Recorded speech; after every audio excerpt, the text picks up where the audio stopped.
Well, delighted to be here with Norman and Betty Campbell. Norman, who served on the Baptist Missions Board or Management Committee. Norman, you maybe even tell us the various names it has as we go along for 48 years. And I think I was saying to an email last night, I'm not sure if that was ever surpassed before your time. I certainly don't think it'll be surpassed in the future, given 2 years for some people is long term now on the mission field. But Norman, tell us a little bit about your own background, coming to faith, and then meeting and marrying the woman of your dreams, and your family and church life and all of that. And Betty, you feel free to chip in as we go along and correct me. No, I was a son of the manse. My father was the pastor in Banbridge when I was born. And I suppose growing up there, Christianity was evident in the home, and also I was hearing it in church. But it was actually a prompt from my sister Ruth that brought me to the place where I said, yes, I want to be a Christian. And that was the start of the journey then. Father moved to Tandragee and then to Londonderry. And when I finished my schooling at Foyle, I joined the civil service and came up to Belfast. And I was able to live with my grandparents, who lived at White House. And my grandfather had been instrumental in the start of the Monkstown Baptist Church many, many years ago. So that was where I went to church in the morning. I went to Great Vic at night. That was the place to be in those days. Okay. And put two and two together and you get married. That's where Betty was a member. So when we married, then we moved straight to Bangor, and we've been living in Bangor ever since. Right. So our church family was really Rosemary Park, which is now Bethany. And Betty, your background, just in terms of how you ended up in Great Victoria Street? Right. Well, we lived in Belfast, and my parents were Christians, and my life rotated between the Baptist Church and the Brethren Sunday School and children's meetings. And it was one Sunday morning in the Sunday school when the teacher was telling us the story of the crucifixion, and I knew it so well. But that morning it was different because it was me, all about me, not all the others. And later that evening, when my father had gone to church and my younger brother and sister went to bed, I asked my mother, how can I be saved? I knew you need to be saved, but what do you do? And that night she led me to the Lord. Wow. And then, as I say, we were involved in Great Vic, and it had a very lively youth fellowship, and we were encouraged to get involved in it, to welcome people, give out the hymn books, do a Bible reading, give your testimony, and all this to move on. And it was a very good training ground for you. Yes. And then, as I say, when we got married, we moved to Bangor, and we went from being Norman and Betty to being Mr. and Mrs. Campbell, because there was no youth fellowship there. The eldest was about 10 years of age. Okay. So we aged really overnight then and got involved, and we went part-time between Hamilton Road and Rosemary Park, but we decided that it was the place that could use us most. So we've been there ever since. Wow. And obviously being members of churches, that was normal for you even before you met. Yes. You were members, yes. I was a member of Londonderry actually. Okay. For a few years before. Yes, and that's interesting, Norman, because sometimes I've had this discussion with people who are students and saying, well, I'm not going to become a member because I'm not sure where I'll be. Whereas my encouragement would be, well, become a member where you are. You can always transfer your membership, but bloom where you're planted for now. Yeah, I mean, some people moved from Grosvenor to Phibsborough. Yeah, exactly. Yes, and to me, I think in that sense, I just think wherever you are, if you are a believer and you've been baptized, belong to a church and put your commitment there, and then wherever the Lord leads you, well, you just carry on that then. Yes, but you didn't move. Sorry? He still had his membership in Derry until we got married and we moved to Rosemary Park then. Oh yeah. Okay. Yeah, very good. And Norman, just to clarify, because some people won't know, obviously your sister Ruth might be known, or would have been known to maybe many people as Ian Ray Grant's, Grant's. yes, Ray Grant's wife, and Ian Grant's mother. mother, yes, and so on. So there's that family connection too. That's right. And you Yeah. know, that's very interesting. Norman, and both of you again, in terms of how you became interested in what then was the Irish Baptist Foreign Mission, because you began your almost half a century on committee in a sense. Was that interest in foreign mission and in Yes. Peru in particular? Yes, it was. It really started, Pastor Byers actually called round to see whether I would let my name go forward to join the Foreign Mission Committee. I'd already been the treasurer of the Bangor Worldwide Mission Convention after we moved to Bangor. And then I was made the missionary convener in Rosemary Park in 1970. And then in 1972, Pastor Byers said, you know, we'd like to see you getting involved with the foreign mission. And that's the start of the journey. It wasn't actually my first contact with the foreign mission, because back in 1949, Sadie Porter went to Peru from the Baptist Church. And on the night that she left to go on the long journey by sea to Peru, the church took a bus up to Belfast and saw her off on the boat. And I remember they were singing "God be with you till we meet again" on the quayside. Right. It was quite moving. Wow, I'm sure it was, because in those days, in a sense, she was going. Oh, Yeah. for a long time. Yes. Yeah. So there was no quick flight home. No. This was No was quick long meal. term. This Yeah. was long No term emails, you know. no WhatsApps. No, exactly. Yeah. You know, it was very isolating. And I think communication, you know, now is almost instant. But in those days, there was a big gap. And even for committee purposes, you know, communication with the missionaries on the field, you know, it took an age. You know, it was letters. The use of phone was not all that important or not that useful. So, you know, communication, I think, is one of the things that in those days probably contributed to difficulties.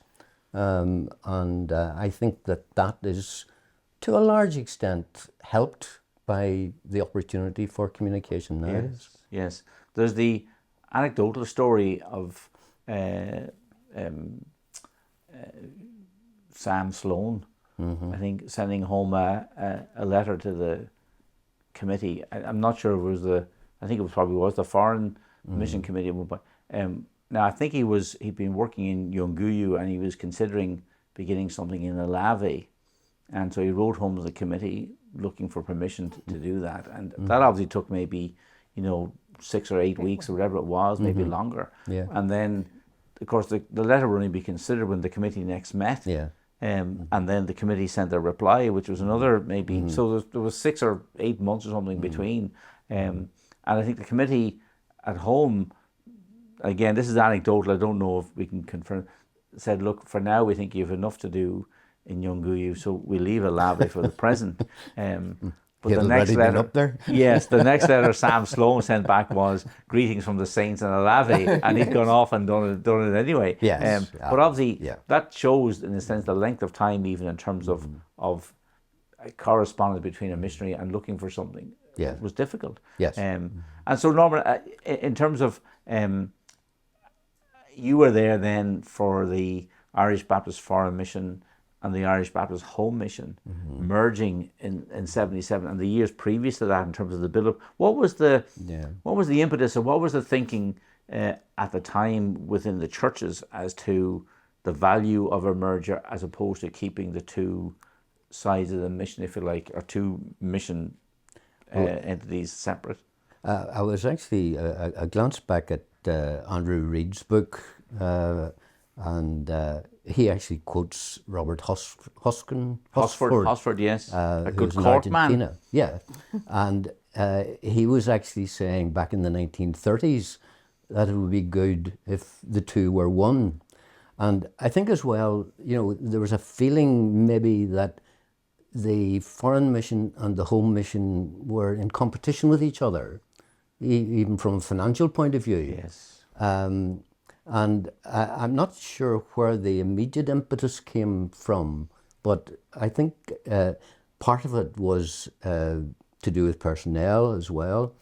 But when it came to 1977, I think there was harmony among everybody that this was the right thing to do.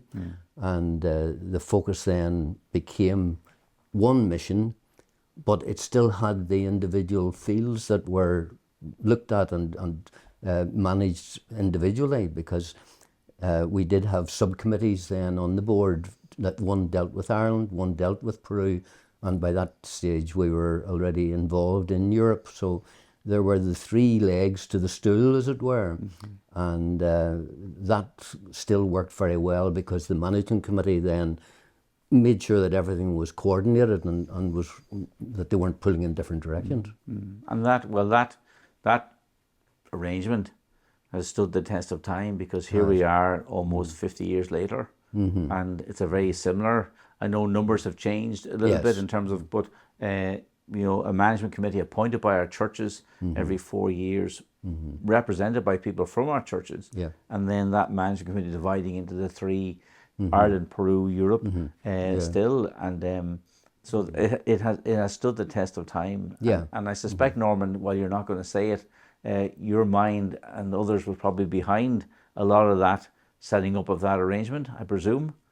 Well, I mean, I was obviously part of it, but I think that the development of the subcommittee structure and the way that that would work in practice, I think, we all had a finger in that pie.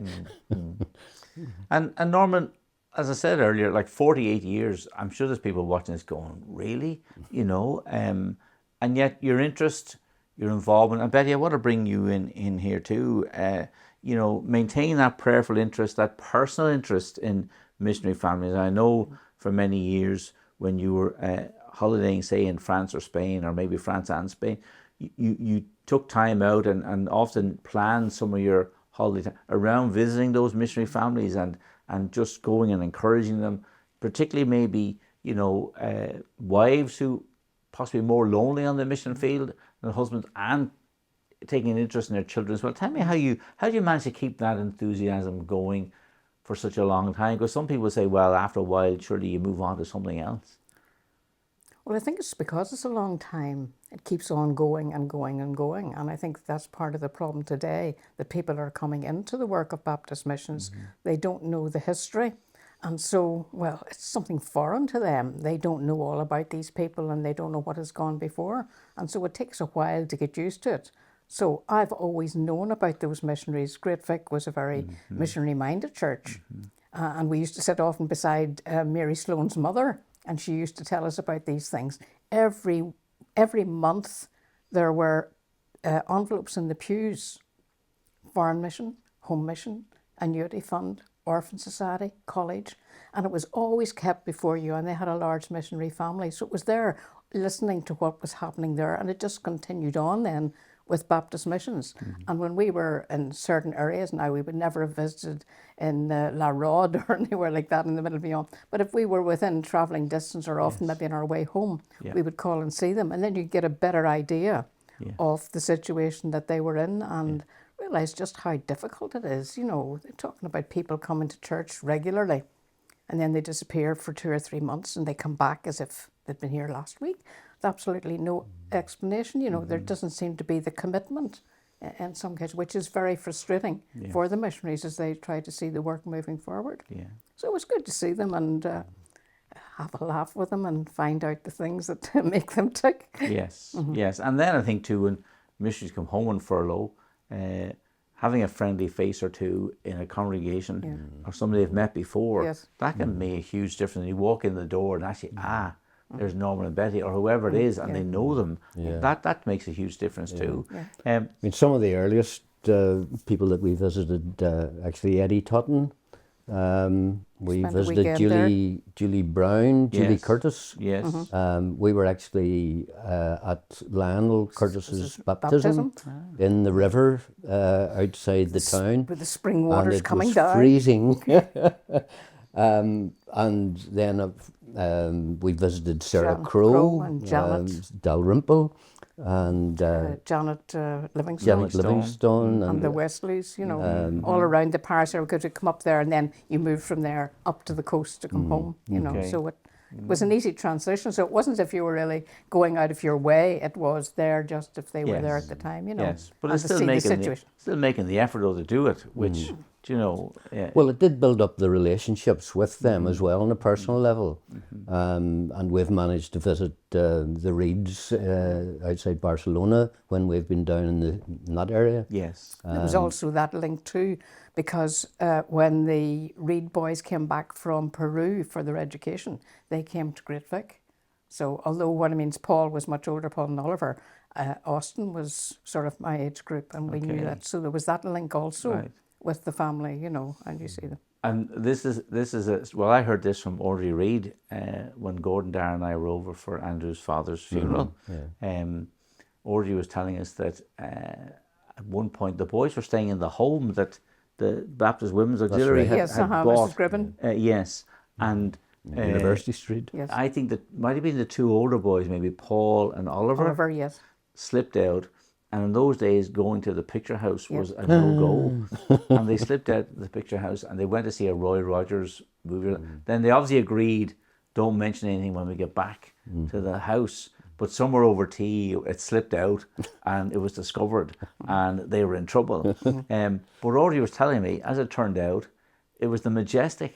Right. Yes, Which is is Windsor Church Baptist is now, now that they'd gone to, which is just a quirk. It's funny that you should mention that about the cinema, because I remember one night in some discussion that was being held at the Young People's when Paul said, if we were allowed to go and see some of these films and things, then you'd be able to discuss them with your friends and point out the pros and cons and sort of well, everybody looked at him a wee bit, do that, do you? Right. That is interesting. The last time we were out with the Reeds, actually, I took a boiled cake with me, and Andrew was like a little boy again. He said, I haven't had it since I was a little boy. My mum used to make it all the time. Wow. And even though we'd had our meal and our afters, he insisted he was going to have some boiled cake that day with butter on it, which Ruth couldn't understand.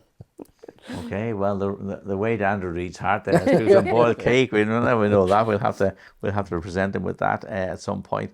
Tell me then, obviously, Norman, as it changed from foreign mission, home mission, and merged the Baptist missions, did you naturally then move on to a greater interest in Europe as time developed? How did you, or what happened? I think the reasons for that was basically as travel became more easily handled, it became more important, I think, for people on the committee to get an opportunity to go to Peru or go to wherever. Yes. And I'm not a flyer, so there was never going to be any chance of me being in Peru.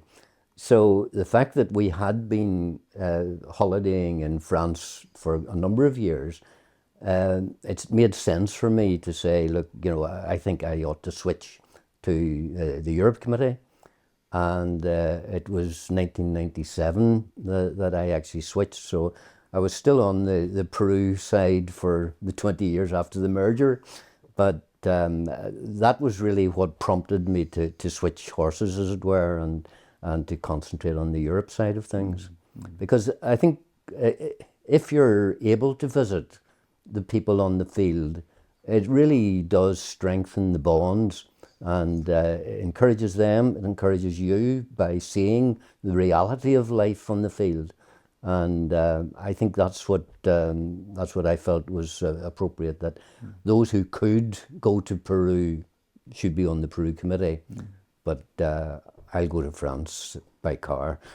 Yeah. No, and I think that personal connection and involvement is huge. And I think and certainly in my time in this role, I have found that so many of the committee members do take a real deep interest in the work and in the people serving with them. It's all about people at the end of the day. We're trying to reach people, but it's people trying to reach people, and we need to care for those at home too. And Norman, in all those years you served in the committee, obviously we live in a fallen world, we live in a broken world. We're all infected by sin. The old man still lives in us all. And while sometimes people have a tendency to put pastors and missionaries and so on a certain pedestal, the reality is we're all fallen, and as redeemed as we are, old man still there. And sometimes when you put people with that sort of pioneering, missionary tenacity that you need, but too many people in the room, doesn't always work. So I suppose what I'm driving at is, I'm sure there were times in committees, and we don't need all the gory details, but I'm sure there were times when there were difficulties, whether it was financial difficulties or personality difficulties or just lack of resources or personnel. Did that ever make you think, oh, look, I've had enough of this. This is too... Not really. I mean, I think the main thing, I suppose, back to my own personality, I'm a bit laid back. Very patient. Very laid back. That's why we're still married. And I mean, it seems to me that in situations that develop like that, I think you need a cool head, you need to take time, you need to be cautious about jumping to conclusions. I think that sort of attitude within a committee and in conflict situations, I think does help, because I think it's so easy to get the wrong end of the stick and jump to the wrong conclusion too quickly, and it only multiplies the problems. So I think there is value in committees in having some sort of anchor, as it were, to say, hold on a wee minute, have we got the whole picture here? And I think to develop that a wee bit more into the makeup of management committee personnel, there's always great value in having people with experience. But at the same time, it's important that you have new blood coming on board with new ideas and so on. But there's a third party in a committee, and that's you. And I think one of your responsibilities, I would say, is to try and encourage the interaction between those two groups, but at the end of the day, to make sure they come to a common position that they can all unite around and go forward. So, I think that's the value of committees and people with long service. They know what was done in the past and why it was done, but it's not always the right thing to do now, but you need that background. And back in the past, it was mostly men who were on the committees. Yeah. And men and women think differently.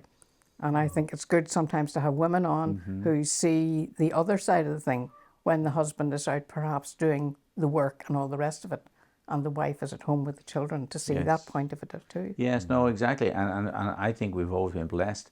And in fact, whenever this may go out after this event, but there's some fresh blood coming onto the management committee, Lord willing, in May. Right. And at least 3 of those people are going to be ladies, and that's a real blessing, I think. And again, as you say, Betty, a different perspective, sees things from a different point of view, and that's very valuable in terms of input onto the committees. And I think we've certainly been blessed over the years by the ladies from our association of church who've served on the Baptist Missions Committee. And of course, we have people then serving too, like Sarah Crow was in the past, been there. Letitia now, in a sense, single women too. So who best to talk sometimes to them than a woman as opposed to a man? That's very important. And Betty, just staying with you for a second, obviously all those years Norman served, that meant many nights for you when Norman wasn't there, when you were home alone, maybe looking after younger children as well at times. Did you ever resent his involvement, his commitment, which was at least 8 meetings a year, maybe sometimes more, depending on different situations that were happening? Well, sometimes I wondered who he was, actually, because he was involved in the church, he was involved in the missionary convention. It just seemed to be one thing after the other, and yet it was important that he did what he felt the Lord wanted him to do. And I wasn't exactly sitting at home twiddling my thumbs. I had 3 children, one of whom insisted on being sick quite a lot. I taught in Sunday school. I was involved in the ladies' work. So there was always plenty of things to keep me going as well, Yes, you're not. You're not. Norman was active, but you're not an inactive person either in terms No. of church life. No. So you managed to walk that road of commitment and involvement and pressures at times, I'm sure, and different times of the year when things. But you obviously kept Well, the encouraging. convention week, what I mean is it was in the door, out the door, in the door, out the door, and that was it. Yes, You know. but you obviously kept encouraging Norman to be involved. Yeah, because that without that, I suppose what I'm driving at is, Norman, I think so many times people see the man in some of these situations. People see me, people see others, people see a lot of our missionary men when they're home on furlough or on deputation. But the reality is, any of us who are married know that we couldn't do what we do without the support and encouragement and that help meet alongside as God has created us to be. Yeah. We couldn't and we just wouldn't do it. Oh no, that's absolutely true, and I think it is important to register that as a key element that allows men, very often, to actually be involved in things that the wife can be there behind the scenes, holding the ropes, as it were. Norman, as you look back over all those years, and obviously we've touched on the fact that there were problems at times and issues and difficulties and things for committee members to work out. And I recall one particular incident with you on the Europe Committee where I was suggesting something and you said, well, no, that we can't do that because here's the reason why procedurally. But at the end of your sentence you said, however... It's a favourite word of his. Yes, and while you were saying you can't do that, however, you could do this instead. And I was sitting there going, this is wonderful. Here's somebody who knows, in the sense, the procedures and policies and so on. And I think you probably had a fair hand in writing a lot of them. So when I, as the rookie mission director, was thinking, could we do this? Maybe not even knowing the policies and procedures as I should have. You're saying, no, you can't do that, but you can do this. And to me, there are people in this world who sometimes rejoice just in the negative and being able to say no. But you were saying, not that way, but here's the solution. And that was a real blessing. So as you look back over the years, in terms of what were some of the highlights in terms of seeing God at work, seeing answers to prayer, seeing, encouragements along the way?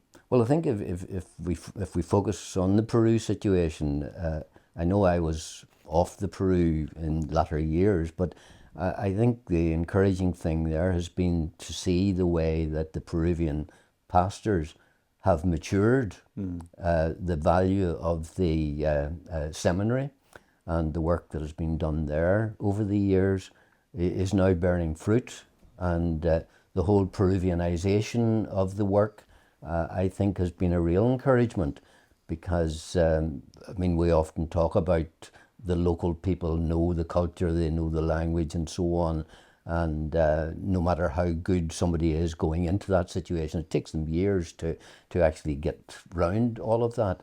So I think the biggest encouragement that I would see from the Peruvian side is the development of the gift there and the leadership of Elisario and others, and I think that's important. And I think as well as that, I think your visits, some might say, is he away again? But My wife. Yeah, but I do Yes. think that the value of your visits is such that it helps in all of those developments and conversations. You must have spent a lot of time talking to the missionaries in Peru and the Peruvian leaders and developing that thinking which allowed it to happen. And I think the missionaries, whether it's Ireland or Europe or wherever, I think your visits, are a very valuable element of the whole work, because the missionaries see that you're actually actively interested. You're not just sitting at the desk and writing letters or sending emails or whatever, but there's that opportunity that you willingly take to spend time with them and to be an encourager. Yeah. And to be honest, sometimes I feel that the deficit of that you're not there as often as you should be, just the pressure of time and so on. Yeah. And but trying at least to have that relationship is such that when you go the next time, you're not back to point A. You can actually build on the relationship you developed. And I mean, recently I was visiting with Andrew and Rosalia in Spain, and we visited Jennifer Call, where she is in Vicar. Now, people had told me about Vicar in the area, covered in plastic, it's all greenhouses. But until you actually see it, and you see the reality of the church context and what's going on, you can't really, and that's even back to where you guys visiting on the ground, the value of actually seeing, here's where they are, here's where they live, here's the struggles that maybe school or whatever it might be the missionaries have, that makes a huge difference. And there's things obviously that can't be put into the public arena, whether it's from prayer news or magazine or even committee minutes. But in a sense, behind the scenes, people know and understand. Can I ask you then, knowing what you both know now, and looking across our churches and looking across in terms of the need, the vast need still, I suppose I would say, particularly in France and Spain, where there's still huge swathes of countryside and towns and suburbs and so on, where there's nothing. And obviously, we live in a small island. We're a small association of churches. Our resources are not, our resources aren't a God are infinite, because He is infinite. But in a sense, we're not big. And yet, in many ways, I think, say, Andrew Reid's key role in the Fiade in Spain in terms of the principles, in some ways we're punching above our weight. Now, we don't want to, ultimately God gets the glory, but to younger generations looking on and thinking about being involved in mission at whatever level, whether it is that support level or actually maybe a sense of call overseas, what advice or encouragement would you give in terms of developing a lifelong commitment and interest and involvement in the work of mission? I think stimulating interest, within churches, I think is a difficult thing. I mean, Betty has plenty of examples of how to try and promote the mission within our church. You can talk, you can give prayer points on a regular basis, but do people pick them up? Is it more than just in one ear and out the other? It's a difficult area, but it's one that I think persistence and perseverance, in doing that, sowing the seed, the drip feed of information, I think will get through. And I mean, it's God that works in people's hearts. We can only do what we can to present the information, but it's God that will awaken the interest in the hearts. And I think just in terms of people going into the missionary field, I mean, I think the college has a key part to play there. And I mean, I trust that, as the students go through college life, that mission under Baptist Missions auspices is a feature of the training, and the promotion of mission would point people to think about Baptist missions. Now, if someone has a call to Africa or wherever, it's not going to work. But, if they're open to the Lord leading them into one of our fields, then why think about another mission? So I think that side of things, I think, is something that, we just need to keep an eye on to make sure that it is being promoted properly. Yeah, no, and the joy in recent years, and it is the Lord's doing, because at the end of the day, it's God who sovereignly moves us all around His world for His glory and for His purposes. But in recent years, we've had Letitia, David Sandel, William Kidd, others who've gone through the college, and that connection's been made, and now they're serving, and they're known, I suppose, to a certain extent within the college, but within our churches too, from their involvement through the college. Right. And then, in a sense, when they go, people know and are aware of them, and they've got friends and people who are connected to, you know, even some of their fellow classmates who end up being pastors Right. who want to invite them back, and so Yeah. so it all helps in that kind of mix. Develops the networking. Yes, and in terms of you know the work of Baptist youth and Baptist women as well, in terms of just it all, in God's goodness, has that potential to overlap and interconnect and so Sure. on. But I agree, in particularly the college, I think, and we are hoping even to enhance a little bit more the connection between the college and the mission, in terms of maybe something we might offer to first years coming in the future. But we'll that's something that may come out in the weeks and months to come. Right. Well, thank you both so much. Is there anything else in terms of mission or Baptist missions or your involvement in the committee, or anything you've seen that, in a sense, you'd like just to reflect on or share with us this afternoon as we bring this? What's been a joy for me, and Betty, you initially weren't going to be involved, but I think you've been a very key, a great part. And to me, it wouldn't have made sense. I think everybody, who knows you as Norman and Betty, you know, and so in a way, it's just been a joy having you both here this afternoon. No, I think actually getting children interested in mission from the start. I've always been interested in mission work. I don't know, you wouldn't remember Jungle Doctor books. Yes, Yes, I do. Paul White. I do. I used to I do. read those. I ate them. I really did.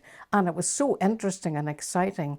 And then I moved on to Isabel Kuhn, and she worked in Laos. And some of those books are absolutely fascinating. And I've always been interested in mission work, whatever it was. And then, as I say, Great Vic had many missionaries in it, and you were encouraged there. They were there, and you heard all about them and regularly prayed for them. So that continued to build up. And I think if you can get the children's interested early in life and continue that on, it does help. Instead of sort of trying to get them involved much later on. Yeah, no, that's very interesting, because one of the things we're exploring as we're in our discussions about marking Peru 100 and the 50th anniversary of Baptist Missions is, how do we relate, and maybe it might be through books or pamphlets or something geared more towards younger children, that tells a story of Sam and Mary Sloan or Nurse Sloan or Hugh and Sadie, you know, and so forth. So that's maybe something we need to think about and take on board. Thank you very much, Betty. And thank you both for your time this afternoon. And thank you, Norman, on behalf of the present committee, for all those years of faithful service to the mission, before it was Baptist Missions, on the foreign mission, and also in Baptist Missions. And we appreciate it. But I think, having emphasised my commitment to that, I mean, I do think that it's important to recognise the commitment that the current members of the committee make, because, they don't know what the future is going to hold in terms of things that will impact their lives. But I think, if the current members of the committee are able to continue to commit to it, I think it develops the knowledge of how it works and how it can develop. Yes, and praise God for pastors like Pastor Byers, who actively sought out people and encouraged people to get involved in local church life, but also to get involved in the life of our association, and encourage and enthuse fresh blood to join those committees. We need more men like Pastor Byers, in a sense, to encourage people to do that too. Thank you both very much for your time today. It's been a pleasure. Thank you.